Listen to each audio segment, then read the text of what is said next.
ମରିଗଲା ପକ୍କା ହେଇଗଲା ସେଠୁ ବାଟରେ ମାଗଣା ଦେଇଦେଲେ ଆଉ କଣ କରିବା।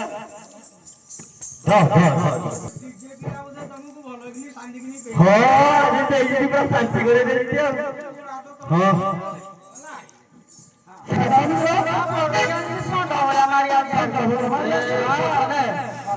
କଣ ଏଇ ଦି ଜଣ ହେଇଛନ୍ତି ଯେ ପ୍ରଧାନେ ମୁଁ ତ କଣ କୁଟେ ବାହା ହେଇଥିଲି କଣ ଜୁଡେ ହେଇଥିଲି କଣ ବରା ସାଙ୍ଗେ ତରକାରୀ କ୍ଷୀରିକି ଭଉଣୀ ଆଣି ପାଖରେ ରଖିଛି ଓ ତା ଭଉଣୀକି ଆଣିଛ ବୋଧେ ରାସନ କାର୍ଡ ଚାଉଳ ଟିକେ ଖାଉଛନ୍ତି ଆଉ ସରକାର ମାଗଣା ଦଉଛନ୍ତି ଦିଟା କଣ ତିନିଟା କହିବେ ଯେ ହଉଛି ଆଇଦୁଲି ପାଞ୍ଚାରେ ଅଛି ବିଦେଶରୁ ଫେରିଲି ଯେତେବେଳେ ମାଇକିନା କେମିତି 30-12 ବର୍ଷ ହେଲାଣି ନଥିଲି ଯେ ମୁଁ ୟାକୁ ଗଲା ବେଳେ ଗୋଟେ ସନ୍ତକ ଦେଇକିନା ଯାଇଥିଲି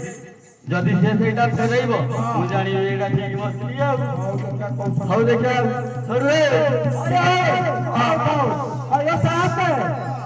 ତାଙ୍କର ସନ୍ତକ ଅଛି କଣ ଆମର କିଛି ସନ୍ତକ ନାହିଁ।